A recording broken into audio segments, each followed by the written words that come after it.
오늘은 여러분과 천국 복음을 전파하시며라는 제목으로 은혜를 나누도록 하겠습니다. 요즘 폭삭 속았수다라는 드라마가 인기였죠. 끝났다고 하네요. 저도 좀 보았는데요. 고달픈 삶 속에서 이게 발버둥 치면서 어떻게 하나 서로 사랑하려는 가족애를 담은 이렇게 드라마인데 참 너무 참 정말 이 역사와 이 인간의 그 삶을 그리고 또 인간 사이에 있는 그 티격태격하지만 그게 드러나는 애정을 잘 이렇게 버무려 놓은 참 드라마인 것 같아요. 그 드라마를 쓴 작가가 참 천재인 것 같아요. 이런 말도 써요. 바람 태풍이 세다 한들 작은 마음에서 부는 바람보다 세랴. 뭐 이런 글들을 썼는데 참 저는 거기서 나오는 그들이 선택하는 문장 하나하나가 참 이렇게 문학적으로 또 이렇게 또 우리의 좀 더 깊이 우리가 좀 생각해 볼 수 있는 인생에 대해 좀 더 생각해 볼 수 있는 아니면 내 스스로를 돌아볼 수 있는 어떤 그런 문장들이나 언어들을 써서 참 재밌었습니다. 그런데 저는요 그 전체 드라마도 재밌었지만 그 제목에 더 관심이 있었어요. 근데 폭삭 속았수다. 듣기에는 속았다는 폭삭 속았다는 의미잖아요. 근데 이게요 제주도에서는 수고 많았습니다라는 의미를 가진 방언이래요. 그러나 들리기에는 속았다는 의미로 들리죠. 근데 제가 그 제목을 보면서 그런 생각이 들었어요. 인생이 그런 것 같구나. 뭔가 있는 것 같아서 평생 수고를 했는데 결국에는 아무것도 없는 폭삭 속은 것 같은 인생. 사실 성경적으로 그런 인생을 마귀에게 속은 인생이라고 해요. 그래서 성경적으로는 사람의 인생을요 하나님과 상관없을 때는요 예수님과 상관없는 인생을요 속은 인생이라고 얘기를 해요 성경적으로. 그런데 그렇게 폭삭 속은 인생을 사는 영혼들, 저 우리들이죠. 그걸 구원하시려 다니시는 분이 계십니다. 그분이 누구시죠? 예수님. 예수님은 오늘 말씀에 나오는 갈릴리부터 시작해서 지금까지 성령으로 늘 수고만 하고 결국에는 폭삭 속은 그런 인생을 사는 우리들을 구원하시려 다니시는 거예요.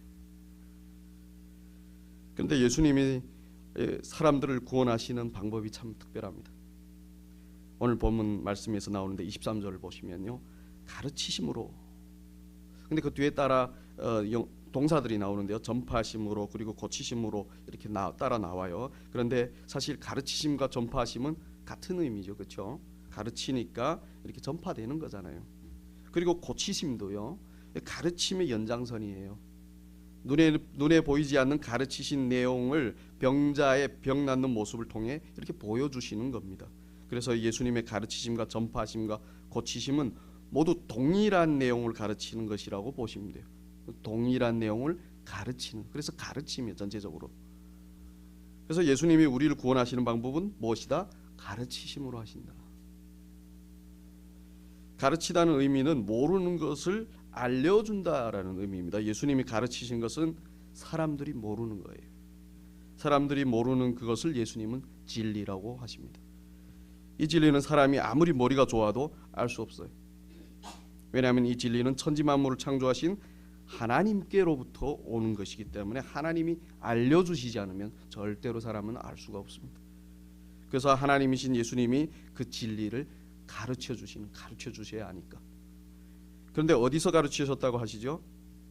23절 보시면 회당에서 가르치셨다고. 당시 유대인들은 예루살렘 성전 외에 시나고그라는 이렇게 회당에 모였습니다. 시나고그는 이렇게 이 회당은요 유대인들이 예루살렘 성전에서 모일 수 없었던 바벨론 포로로 있었던 그 시기부터 유래됐는데 그 후 유대인들은 예루살렘 성전으로부터 거리가 먼 유대인들이 사는 지역마다 이 회당을 세웠어요. 우리로 말하면 지역 교회당이죠. 지금도 전 세계적으로 유대인들이 있는 곳에는 그 어디나 이 시내고그 회당이 있습니다. 영국에 있을 때 버밍함이라는 곳에서 살았었는데요. 그곳에 이 시내고그가 하나 있었어요. 들은 안 가봤는데요. 겉모습은 그냥 십자가 없는 교회당이에요. 자, 그러면 유대인들은 시내고그라는 이 회당에 모여서 무엇을 했을까요? 네, 말씀을 들으면서 예배를 드렸어요.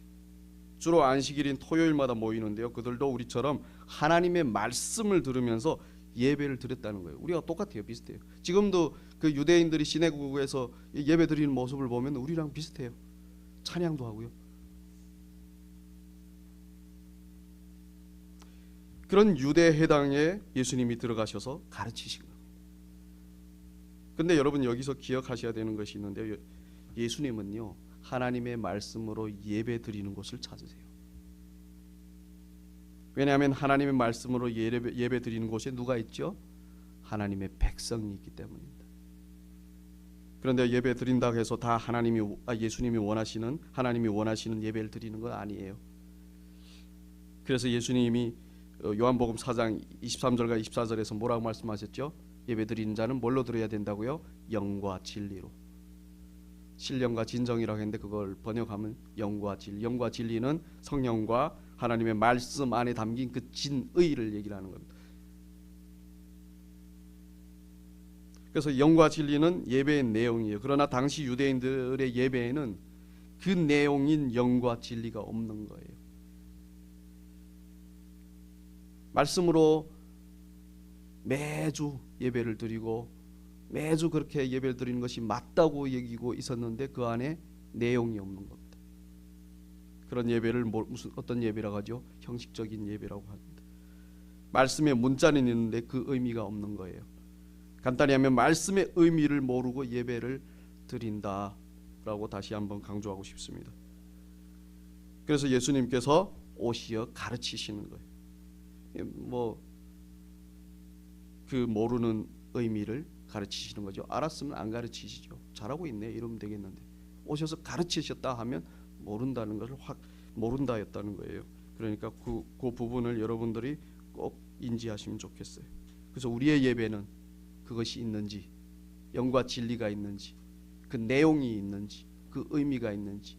그렇다고 형식이 중요하지 않다는 것이 아닙니다. 형식은 내용을 담는 그릇이에요. 그래서 형식이 어떤 모양이든 상관없지만 그 내용은 반드시 영과 진리여야 된다는 것을 여러분들에게 꼭 강조하고 싶습니다. 자, 그러면 예수님이 가르치신 그 진리가 무엇일까요? 영과 진리도요 하나예요.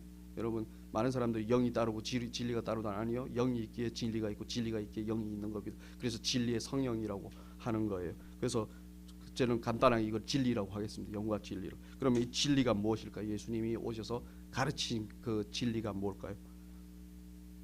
네, 23절에 나옵니다. 뭐죠? 바로 천국 복음. 천국 복음이 그 진리인 거예요. 사실 고달픈 이 세상밖에 모르는 사람에게는 천국이 있다는 그 자체가 복음이에요. 복음. 복음은 기쁜 소식이라는 뜻이거든요.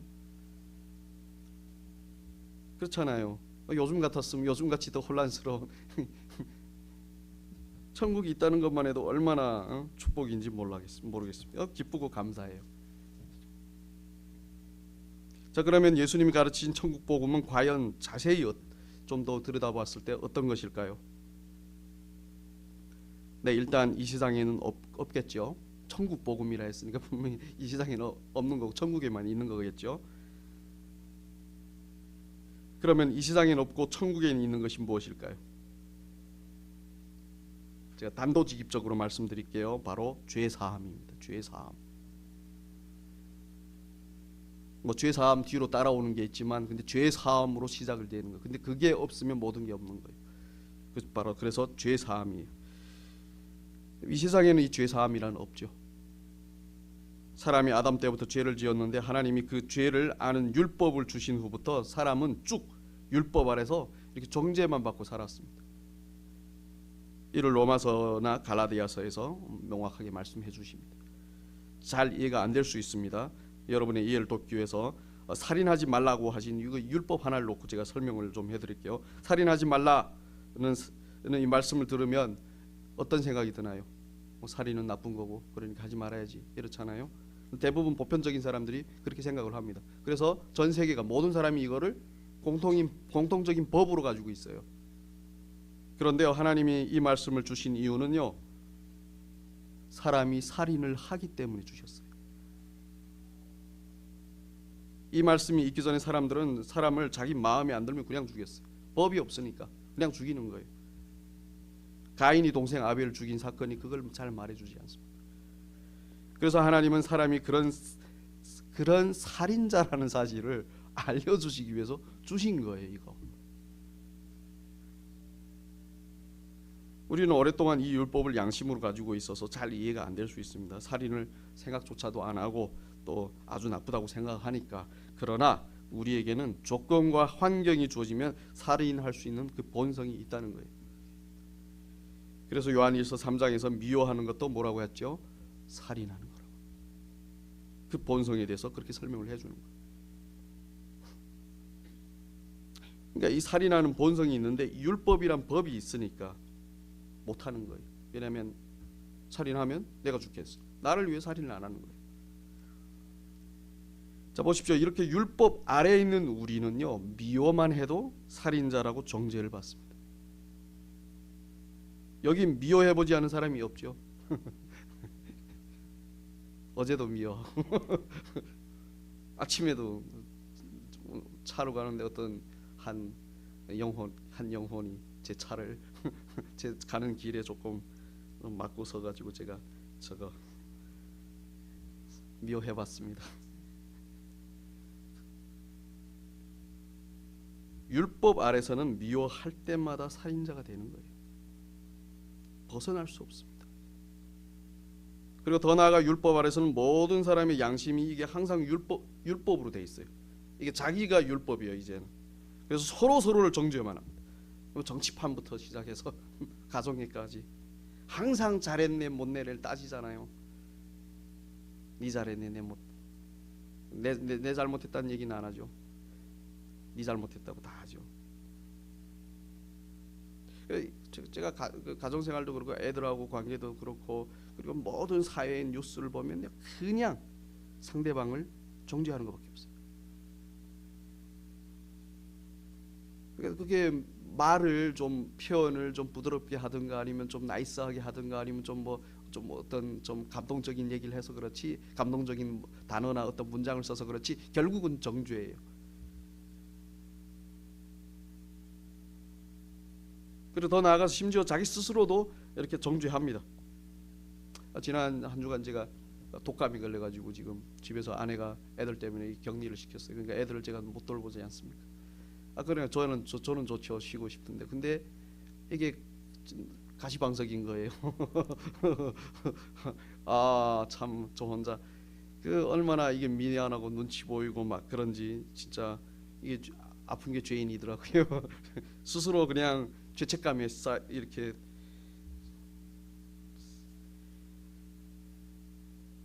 이렇게 이 세상에는 늘 이렇게 정죄만 있지 죄사함이 없는 거예요. 죄사함. 그러니 사람은 늘 죄책의 그 짐들을 지고 살아요. 덕지덕지 지고 살아. 그 책임감도 다 이게 뭐죠? 그 죄책의 짐이에요. 그리고 죽을 때도 어떤 후회라는 정죄를 자기 스스로에게 땅 하고 갑니다. 죽는 사람들을 후회 안 하고 죽는 사람은 한 명도 없죠. 특히나 예수 안 믿는 사람들은 대부분 후회하고 죽습니다. 나를 정죄하고 죽는 거예요. 그래서 갈라디아서 3장에서는 그렇게 율법 아래서 정죄만 받는 사람의 상태를 저주받는 것, 저주받은 상태라고 말씀합니다. 그런데 정죄만 있고 죄 사함이 없으면 어떻게 되죠? 죄의 삭은 뭐라고 했죠? 사망이라고 했습니다. 그러면 죄 사함이 없으면 멸망하는 겁니다. 멸망. 그래서 죄 사함이 없는 이 세상은 멸망이라고 성경이 말씀하시는 거예요. 그러나 요한복음 3장 16절 보시면 하나님이 이 세상을 사랑하시기에 멸망하길 바라신다고 하셨어요? 아니죠. 사랑하시니 멸망하길 바라지 않으시는. 그래서 독생자 예수를 보내셨는데 그를 믿는 자는 멸망이 아닌 무엇을 얻게 하신다고 하셨죠? 영생. 이걸 다시 말하면 예수님께서 십자가에서 죄를 다 감당하셨다는 사실을 믿으면 우리의 죄를 사하여 주시고 더 나아가 영생도 주신다는 거예요. 갈라디아서 3장 13절에서는 율법의 저주에서 우리를 구원하셨다고 말씀하십니다. 율법 아래서 항상 정죄만 받는 우리를 건져주셨다. 절대로 벗어날 수 없는 그곳에서 우리를 건져주셨다. 그래서 예수님이 회당에서 가르치신 천국 복음은 바로 당신의 십자가로 말미암아 이루어지는 죄 사함과 동시에 주어지는 영생이라는 것입니다. 회당에서는 맨날 정죄만 하는 말씀만 선포됐어요. 근데 예수님이 딱 들어오셔서 죄 사함을 가르치신 거예요.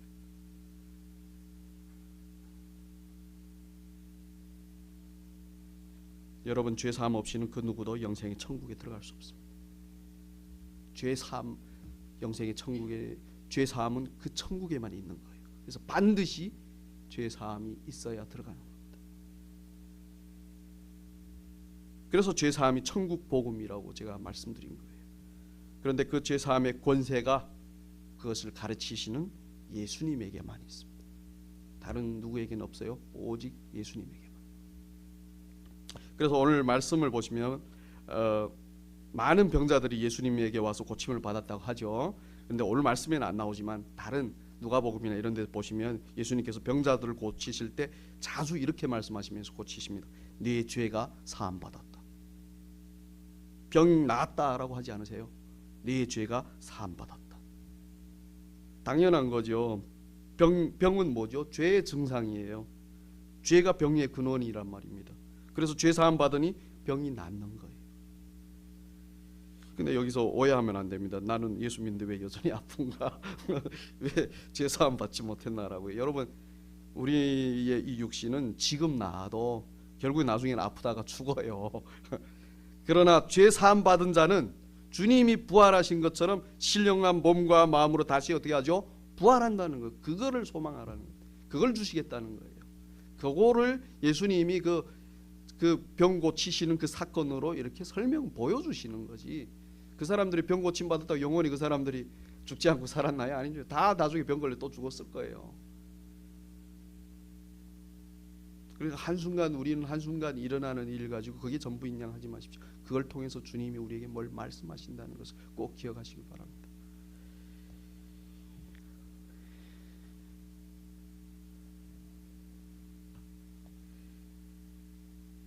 그렇게, 그런데 아까도 말씀드렸지만 죄 사하는 권세는 예수님에게만 있다고 했습니다.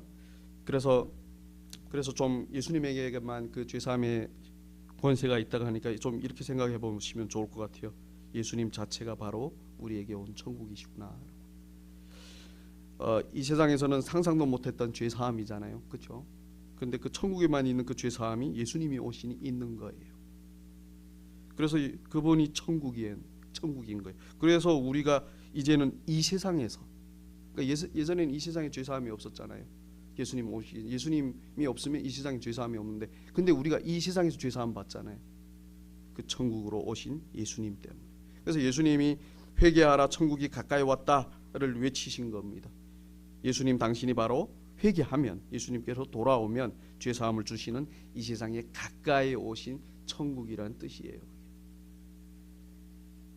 그런데 여러분, 예수님께서 우리의 그 죄를 사하시기 위해서, 그 사함의 그 완성을 위해서 하신 일이 뭐죠? 그렇죠. 십자가에서 살이 찢기고 피 흘려 대신 심판받아 죽는 거였습니다. 이는 자신의 살과 피로 우리의 죄를 사하여 주신 것이에요. 자신의 생명으로 우리를 살리신 거예요.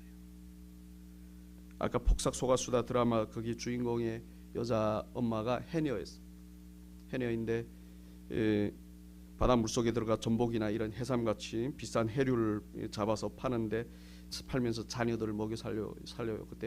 그때는 한국이 못 살 때 60년대, 그때는 참 먹을 것이 없을 때거든요. 그래서 겨우겨우 애들을 먹여 살리는데 어느 날 엄마가 그 비싼 전복을 팔지 않고 그냥 딸에게 먹입니다. 그런데요, 그 전복을 팔 때 엄마가요, 손님들에게 이거 내 목숨값이라고, 목숨으로 얻어온 것이, 목숨으로 캔 거라고, 목숨 같은 거라고 하면서 팔거든요. 그러잖아요. 물속에 들어가서 그것을 가져오는데 목숨 걸고 잡아온 거기 때문에 그렇게 말하는 겁니다. 그런 목숨 같은 전복을 딸에게 아낌없이 먹이는 거예요. 그 모습을 보면서 이런 생각을 했습니다. 저 엄마는 자기 목숨을 자기 딸에게 먹이는구나. 저 엄마는 자기 자녀들을 자기 목숨으로 먹여 살렸구나. 그리고 든 생각이 바로 자기 살과 피로 자신의 생명으로 우리를 영원히 살리신 예수님이 생각이 났어요. 아이는 엄마가 주는 전복을 맛있게 먹었지만 그건 엄마의 목숨과 같은 거예요. 마찬가지로 우리도 죄 사함하면 와 좋다, 좋죠, 기쁜 소식이에요, 천국 복음. 그러나 그 죄 사함의 대가는 바로 예수님의 생명이었던 것입니다. 우리에게 주신 천국 복음 죄 사함이 바로 예수님의 생명으로 된 거예요. 결론 짓겠습니다. 예수님이 가르치신 천국 복음은 바로 우리의 죄 사함이라는 그분의 사랑인 거예요. 그래서 우리는 말씀을 통해, 예배를 통해, 우리의 삶을 통해 예수 그리스도가 우리를 대신해 십자가를 지심으로 우리 죄를 사하여 주심과 동시에 우리에게 영생을 주신다는 그 사랑을 알아야 돼요. 그 사랑을. 그게 내용이에요. 온 말씀의 내용이 그거예요. 그 진의가, 우리가 보는 성경 말씀의 진의가 바로 그 사랑인 거예요. 그 사랑을 알아야 하는 것입니다. 그 사랑이 바로 우리가 사는 이유예요. 그 사랑으로 우리는 모든 정죄로부터 자유하고 평안을 누리는 것입니다. 그 사랑 때문에 우리는 어떤 상황 속에서도 기뻐하고 감사할 수 있는 거예요. 어떤 상황이 오면 우리는 그 사랑이 기억 안 나니까 기쁘지 않고 감사하지 않는 거예요. 그렇지만 그때 우리가 생각을 돌려서 그 사랑을 기억해서 우리의 마음이 그 사랑 안으로 들어가 보십시오. 그때 기쁨과 감사가 나오는 거예요. 그리고 그 사랑이 바로 우리가 서로 사랑할 수 있는 힘의 근원이 되는 겁니다. 여러분, 죄사함이라는 이 사랑이 우리를 얼마나 자유케 하는지 참 이거는 계속 경험을 해야 돼요. 예전에 제가 온갖 죄책감에 빠져 산 적이 있습니다. 하도 인생 잘못 살은 게 많아가지고 특히나 교회를 다니면서요, 이 말씀을 들으면 들을수록 이 말씀의 모든 죄가 다 나 같은 거예요. 왜 나는 저 말씀하시는데 하나도 아닌 게 없지, 다 나지, 이런 생각. 그래서 죄책감에 늘 빠져 불안해하고 괴로워했습니다. 정말 죽고 싶기도 했어요. 더 살아 뭐하나. 그런데 어느 날 이 말씀이 들렸어요. 로마서 8장 1절 말씀인데요. 그러므로 이제 그리스도 예수 안에 있는 자에게는 결코 정죄함이 없나니. 와, 이 말씀 듣고 나니 제가 지고 있던 모든 죄책이 한 번에 그냥 싹 다 사라지는. 결코 정죄함이 없다고 하시니 얼마나 기쁘고 감사한지. 그냥 이 세상 사람이 아니라 저 세상 사람이 된 기분이었어요. 그래서 죄 사함을 천국 복음이라고 하는 거예요. 여러분, 우리는 예수님이 피 흘려 주신 이 죄 사함의 사랑을 잘 누려야 됩니다. 주님은 이걸 우리를 보고 누리라고 주신 거예요. 죄를 사해 줬는데 늘 정죄하고 죄책감에 빠져 있고 그러면 안 돼요. 물론 죄는 짓습니다. 그렇지만 그 죄는 죄 지을 때마다 우리는 뭘 알아야 되는 거죠? 주님이 우리를 위해 십자가를 지신 그 주님의 사랑을 알아야 되는 거예요.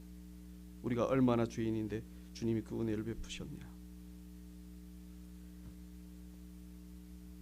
물론 우리가 그 죄를 알 때마다 정죄받는다고 생각하시면 안 돼요. 더 이상 정죄가 없다고 했잖아요. 정죄가 없다. 그렇지만 주님의 은혜를 알기 위해서 이 죄를 내가 지금 보는구나. 그리고 다시 어디로 우리를 돌리면 되는 거죠? 주님의 그 은혜 가운데로 우리를 돌려야 되는, 정죄함이 없다고 하신 그 말씀 안으로 우리를 끌고 들어가야 되는 겁니다. 그 죄 사함 받은 은혜가 정말 우리에게는 무엇이든 가능하게 해요. 정말 자유와 평안을 줍니다. 심지어는요, 죽음 가운데서도 우리를 끌어냅니다.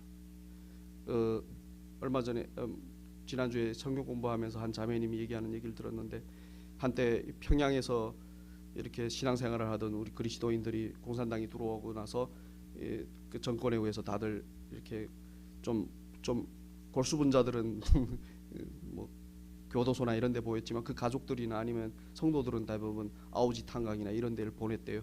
그래서 아오지 탄강에 평양에서 한 무리의 성도들이 갔었답니다. 근데 그 아오지 탄강에서 이 사람들을 대놓고는 죽이지 못하니까 이 사람들을 죽이기 위해서요. 그러니까 당시 탄광의 상황이 열악했대요. 그래서 가스 폭발이 자주 일어나고, 그래서 그런 갱굴로 이렇게 석탄캐로 갱도로 이 성도들을 넣어놨다는 겁니다. 근데 이분들은 그 안에 들어가 가지고 할 수 있는 게 없으니까, 일할 줄도, 평양에서 왔으니까 뭐 할 줄도 모르고, 그러니까 할 수 있는 게 기도와, 그리고 그 안에 들어가면 이제 가스가 폭발해서 죽을 것 같다는 어떤 소문도 들리니까 하는 게 예배밖에 없었대요.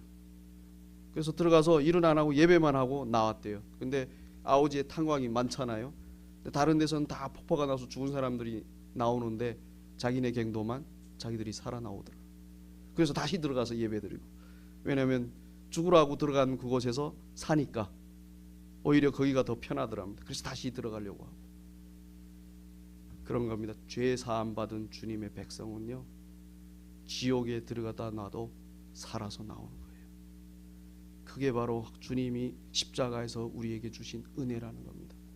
그 은혜를 우리는 늘 간직하고, 그 은혜로 힘삼아서 그 은혜 안에서 자유하고 평강하고 기뻐하시고 감사하시고, 또 그리고 다른 사람을 사랑하시기 바랍니다.